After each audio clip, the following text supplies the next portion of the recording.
Dad perfect events. Tyler, not Dad. Just Tyler. Like I was some family friend who wandered in off the street. That's how my own daughter introduced me to her fancy friends at my granddaughter's awards ceremony, after I'd paid $45,000 for that kid's education. I'm Tyler Brooks, 57 years old, and I've been busting my back in construction for 35 years so my family could have better than I did. But apparently, that doesn't make me good enough to sit with the actual family at Riverside Preparatory Academy. The usher looked at me like I'd tracked mud across their marble floor. She was young, maybe 25, with a tablet and a smile that never reached her eyes.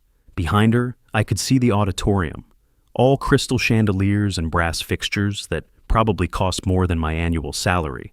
"I'm sorry, sir, but family seating is reserved for parents and primary guardians only," she said, glancing at her screen. "We have general seating available in the back section." Jessica Brooks' grandfather, I told her, looking past her into that auditorium. Those first 10 rows had little brass plaques reading reserved family seating, and I counted at least a dozen empty chairs, maybe more. "The reserved section is quite full, sir," that practiced smile again, "but you'll have a wonderful view from the back." Before I could tell her exactly what I thought about their seating arrangement, Ashley appeared at my elbow. My daughter, 32 years old, dressed in some charcoal suit that probably cost more than I made in a week supervising construction crews. Her hand touched my arm, gentle but firm, like she was handling an embarrassing relative who didn't know better. "Tyler, come on, it'll show you where to sit." There it was again. Tyler. Not Dad, not father, not even my dad Tyler. Just Tyler, like I was Brandon's golf buddy or someone she'd met at a networking event. She guided me toward the back of the auditorium, her heels clicking on that polished floor like a metronome, counting down my dignity. I caught her glance toward a cluster of people near the front, men in suits that cost more than my truck, women wearing jewelry that sparkled under those chandeliers, all holding wine glasses from some pre-ceremony reception I apparently wasn't invited to. "Ashley," I said, stopping dead in my tracks. "There are empty seats up front. It's assigned seating, Tyler." Her voice had that edge to it, the same tone she'd used when she was 16 and didn't want to be seen with me at the grocery store. "Please don't make a scene. Don't make a scene." Those 4 words hit me harder than the time I took a 2x4 to the head on a job site. I'd worked construction since I was 22 years old. 35 years of crawling under buildings, my hands permanently stained with concrete dust and motor oil. 35 years of double shifts and weekend jobs to make sure Ashley had everything she needed after her mother died. Mary had been gone 8 years now. Heart attack at 49. Just dropped dead in our kitchen while making Ashley's favorite cookies for her college care package. ID raised that girl alone from age 15. Worked myself into the ground to pay for her college, helped with the down payment on her first house. And 3 years ago, when she came to me crying about Jessica's education, when she begged me to help because the public schools just aren't good enough, I'd written a check for $45,000. $45,000. 3 years of private school tuition paid in advance. Half my retirement savings gone in one signature, because that's what fathers do. We sacrifice. We provide. We make sure our kids have better than we did. I sat in the back row Z probably, and watched my granddaughter Jessica walk across that stage. She was 12 years old in a white dress, clutching her Mathematics Achievement Award, and from where they'd stuck me, she looked like a doll in a dollhouse. I clapped as hard as I could, but my applause got swallowed up by all those well-dressed people in the family section, the people who apparently mattered more than the man who'd paid for Jessica to be there in the first place. After the ceremony, there was a reception in the adjacent hall, more crystal, more marble, flower arrangements that probably cost what I spent on groceries in a month. I found Ashley standing with Brandon, her husband, 35 years old, some kind of contractor who specialized in high-end residential projects. With them was another couple I'd never seen before. The man wore a Rolex. I know because it caught the light when he lifted his wine glass. His wife had diamonds at her throat like she was attending the Academy Awards instead of a middle school ceremony. "Ashley," I said, walking up to their little circle. She turned, and I saw something flash across her face. Not embarrassment exactly, more like panic, like she was calculating how much damage control she'd need to do. "Tyler, This is Kevin and Michelle Porter. Their son goes to school with Jessica. She paused just long enough to make it awkward. Kevin, Michelle. This is Tyler. That's it.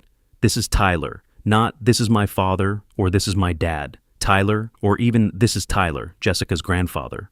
Just Tyler, like I was the guy who fixed their air conditioning or delivered their groceries. Pleased to meet you, I said, extending my hand.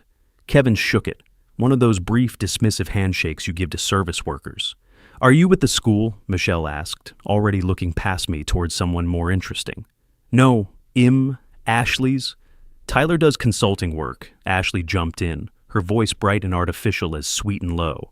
Transportation logistics, very technical stuff. He's semi-retired now.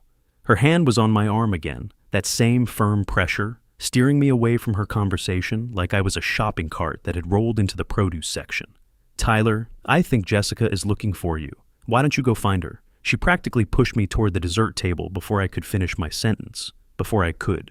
Tell Kevin and Michelle Porter that I was Ashley's father, that I'd raised her alone, that every dollar they were throwing around at this fancy reception had been earned with my hands and my sweat. When we were out of earshot, I stopped. Transportation logistics? Tyler, please. A construction supervisor, Ashley. I run job sites. I make sure buildings don't fall down. These people don't need to know that. The words hung in the air between us like smoke from a house fire. What's wrong with what I do for a living? Nothing. Nothing's wrong with it. She glanced around, making sure none of her new friends were listening.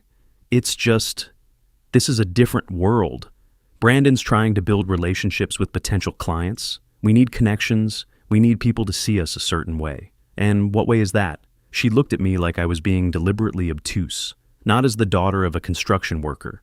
There it was, clean and sharp as a box cutter, the truth she'd been dancing around. For months, maybe years. I'd been demoted from father to liability, from provider to embarrassment. I found Jessica by the dessert table, still clutching her award certificate. She had Ashley's dark hair, but my blue eyes. The same eyes that had watched her take her first steps in our old living room, back when we lived in the house where Ashley grew up. Grandpa! She hugged me tight, and for just a moment, everything else faded away. Did you see? I got the highest score in my entire grade. I saw, sweetheart. I'm so proud of you. A blonde girl in a designer dress was hovering nearby, obviously listening. Rich kids learn early how to eavesdrop politely. Jessica, who's that? The girl asked, pointing at me like I was some interesting museum exhibit. This is my grandpa Tyler, Jessica said proudly. Cool. What does your grandpa do? My dad's a surgeon. He went to Johns Hopkins. I looked down at Jessica's honest face, waiting for my answer. Then I looked at this blonde kid, probably, parroting whatever her parents had taught her about social hierarchies and status markers. I supervise construction projects, I said. I make sure buildings get built safe and strong. That sounds really important, Jessica said. If buildings weren't built right, people could get hurt. Exactly right, sweetheart. Ashley materialized beside us like she'd been monitoring my conversations from across the room. Jessica, sweetie, go say goodbye to your teachers. We need to leave soon. Jessica skipped away, still clutching her award, and Ashley turned to me with that tight smile I'd been seeing more and more lately. Did you tell her you're a construction worker? She asked what I do for a living, Ashley. Was I supposed to lie? I've been telling people you're in transportation consulting. Can't you just go along with that? Transportation consulting, like I was some white-collar executive instead of a man who'd spent 4 decades making sure America's buildings didn't collapse. I drove home that night in my 15-year-old Ford F-150, the truck I'd maintained myself because I knew every bolt and gasket in that engine. The radio was playing some country song about honest work and small-town values, but I turned it off. I needed quiet to think about what had just happened. Ashley's words kept echoing in my head. These people don't need to know that. Like what I did for a living was some dirty secret. Like the man who'd raised her alone, who'd sacrificed everything to give her opportunities I never had, was something to be ashamed of. I thought about Mary, how proud she'd been when I got promoted to site supervisor, how she used to brag to her friends about the schools and hospitals I'd helped build. My Tyler builds things that last, she'd say, things that matter. But Ashley didn't see it that way. To her, I was just an embarrassment in work boots. I sat at my kitchen table, The same oak table where Ashley used to do her homework, where I'd helped her with algebra and listened to her. Talk about her dreams of college and a better life.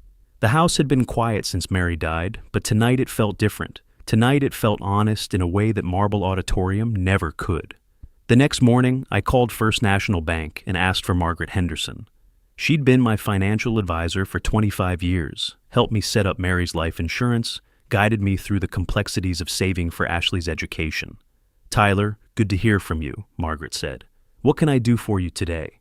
That education fund I set up for Jessica, the one that's been paying Riverside Preparatory automatically.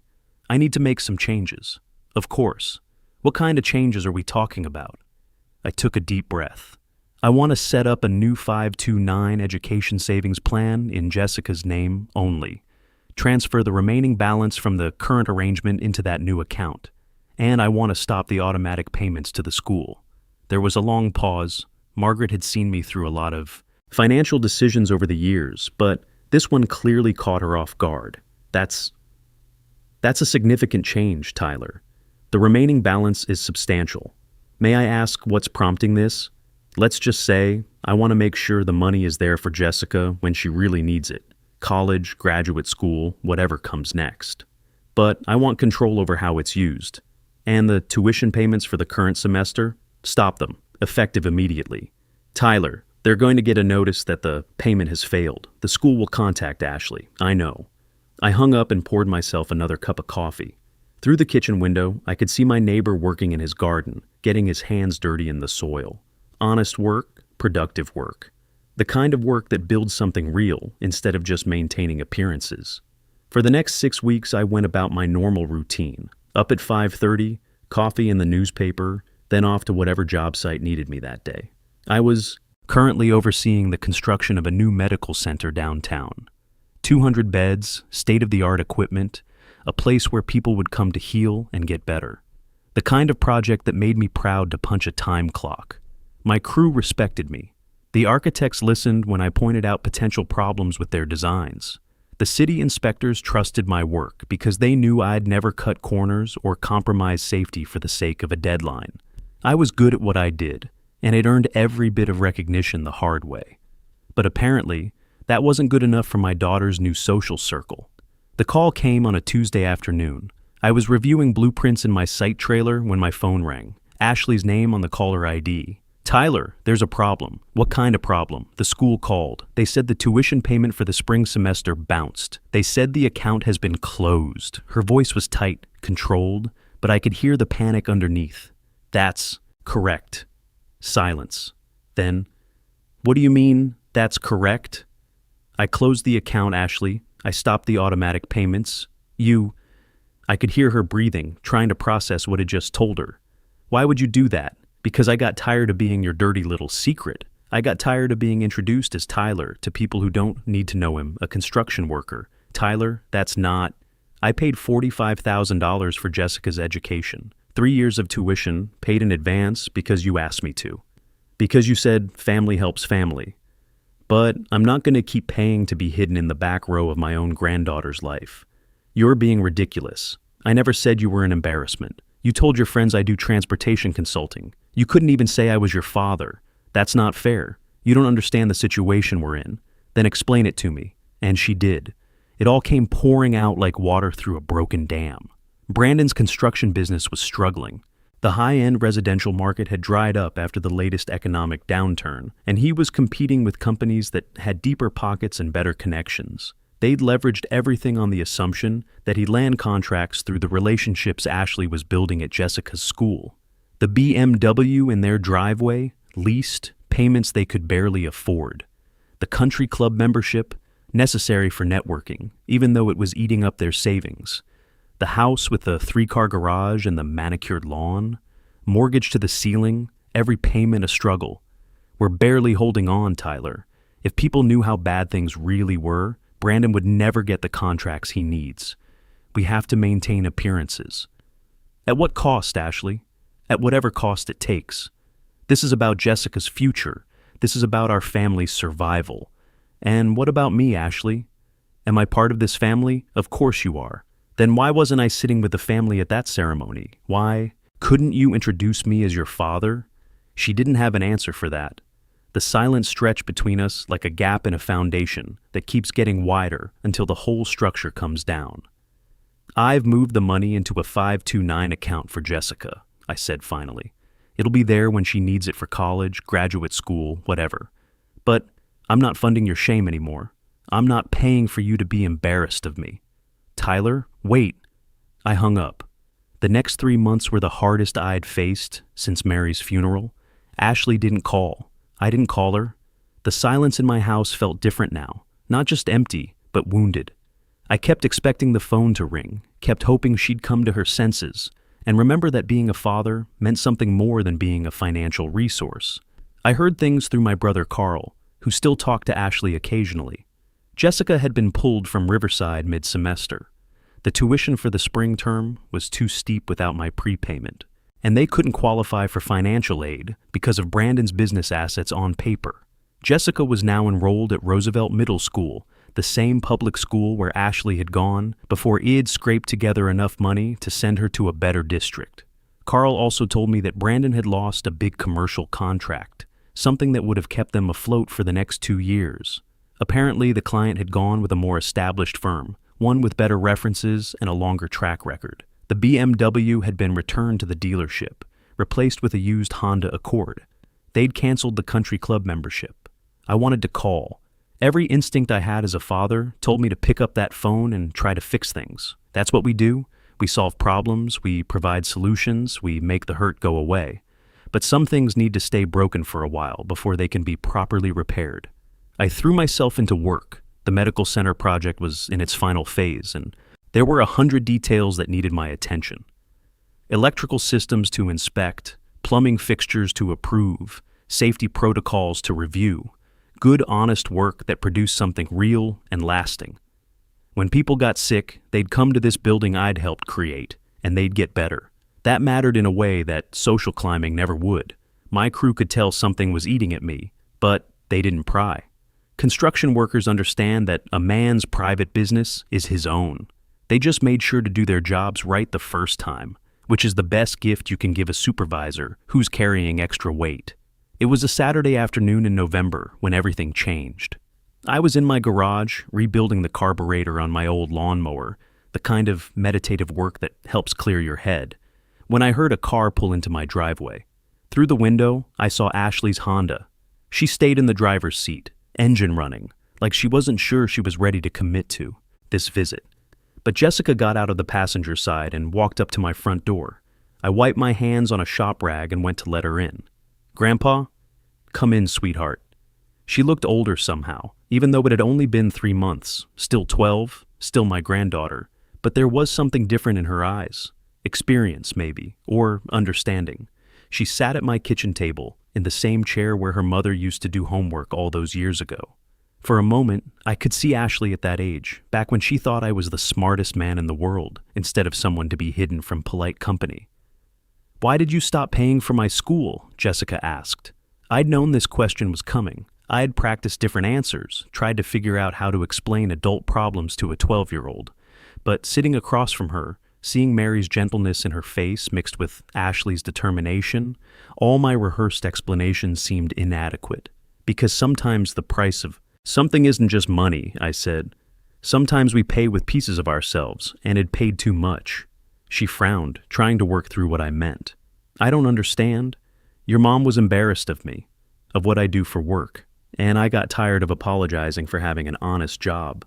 She told me you're a construction supervisor. She said you make sure buildings are safe so people don't get hurt. That surprised me. After months of transportation consulting lies, Ashley had finally told Jessica the truth. Did that bother you? Finding out what I really do? No, I think it's cool." She smiled, and it was like sunshine after a long winter. My new school had career day last month, and all the parents came to talk about their jobs. There were doctors and lawyers and teachers, and one kid's mom works for the mayor's office. But nobody had a grandpa who builds things. "What did you tell them?" "I told my teacher about you, how you make sure hospitals and schools are built right." She said, "Construction supervisors are really important because they keep people safe." She said, "Without people like you, buildings could fall down and hurt people." She's right. I miss Riverside sometimes. I had friends there, and the science lab was really nice. But I like Roosevelt too. The kids are... She searched for the right word. They're more like me. What do you mean? At Riverside, everyone was always talking about their parents' jobs and their big houses and their vacations to Europe. I felt like I was always pretending to be something I wasn't. At Roosevelt, kids just care about normal stuff, like who's going to win the basketball game and whether the cafeteria pizza is any good. She pulled a folded piece of paper from her backpack. We had to write an essay for English class about someone we admire. I wrote about you. Want to read it? The title was My Grandpa, the Builder. I read it slowly, my reading glasses balanced on the end of my nose like they always were when I reviewed. Construction plans. She'd written about how Id worked since I was 22. How Id raised her mom alone after Grandma Mary died. How Id paid for Mom's college even though money was tight. She'd written about visiting my job sites when she was little. How I'd shown her how to read blueprints and explained why every measurement had to be exact. She'd written that I was the hardest working person she knew, and that she wanted to build things too when she grew up, just like me. But it was the last paragraph that got me. My grandpa taught me that there's no shame in honest work, only in dishonest living. He builds hospitals where sick people get better and schools where kids learn important things. When I grow up, I want to help people the way my grandpa does, by building things that matter. I couldn't finish reading out loud. My eyes were too blurry. Grandpa, are you okay? I'm more than okay, sweetheart. This is the best thing anyone's ever written about me.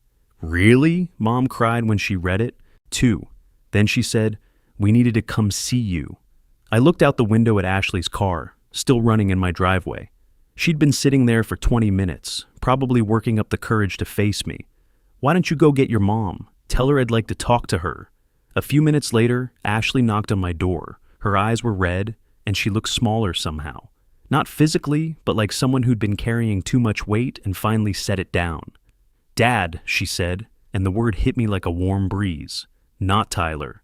Dad. Come in, Ashley. We sat at that kitchen table, the three of us, and for the first time in months, it felt like a family again. I'm sorry, Ashley said. I am so sorry. I got so caught up in trying to fix our lives, trying to keep up appearances, that I forgot what actually matters. Jessica wrote that essay, and I realized I was teaching her to be ashamed of the best man I know. I'm not perfect, Ashley, but you're real. You're honest. You've worked your whole life. With your hands, and there's honor in that. There's dignity in that. Her voice cracked. I forgot.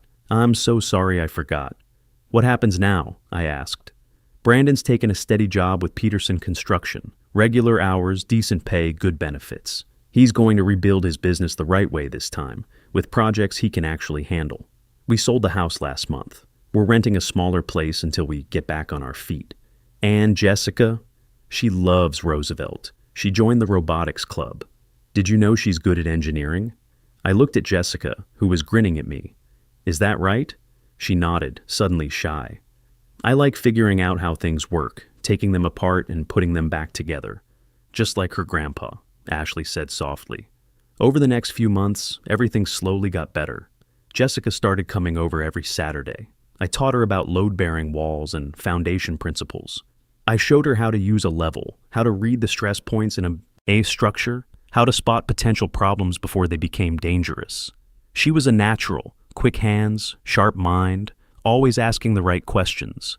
One Saturday in spring, she was helping me replace some deck boards when she asked, Grandpa, do you think I could be a construction supervisor like you? You could be anything you want, Jessica. But if you wanted to work construction, you'd be damn good at it. Mom says I should think about engineering school. She says I could design buildings and then make sure they're built right too. What do you want? She was quiet for a moment, holding a measuring tape while I marked a cut line. I think I want to understand everything. How to design something and how to build it safely. Is that possible? That's the smartest approach I've heard in years. That evening, Ashley came to pick Jessica up. She stood in my garage, looking around at the tools I'd collected over 4 decades. I used to play out here when I was little, she said. You taught me the names of all your tools. Phillips head screwdriver, socket wrench, torque wrench. You had a good memory. I'd forgotten a lot of things. She turned to me. Thank you, Dad. For what? For not letting me stay lost. For caring enough to stop enabling my foolishness before I taught Jessica that shame was more important than truth. You're my daughter. That's what fathers do. She hugged me then, and I smelled her shampoo, the same brand she'd used since high school. For a moment, she was 16 again, asking me to explain how electrical circuits work. I love you, Dad. I love you too, kiddo. I still have Jessica's essay. It's framed now, hanging in my garage next to my contractor's license and a photo of the medical center I helped build.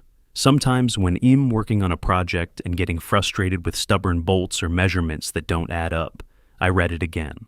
That night at Riverside Preparatory, sitting in the back row while my daughter introduced me as just Tyler, had hurt, more than I wanted to admit. But that hurt led to something better. To Jessica in my garage, learning to read blueprints, to Ashley remembering who raised her, to honest conversations at a kitchen table instead of pretense in marble halls. I'd paid $45,000 for Jessica's education at that fancy school. But the real lesson, the one about honest work and authentic relationships, that lesson we all learned for free. And it was worth every single moment. Sometimes the greatest gift you can give someone is refusing to participate in their self-deception. That's when real love shows its backbone. I learned that dignity isn't something you wear like a suit for special occasions. It's something you earn every day with your hands, your choices, and your willingness to stand up for who you really are.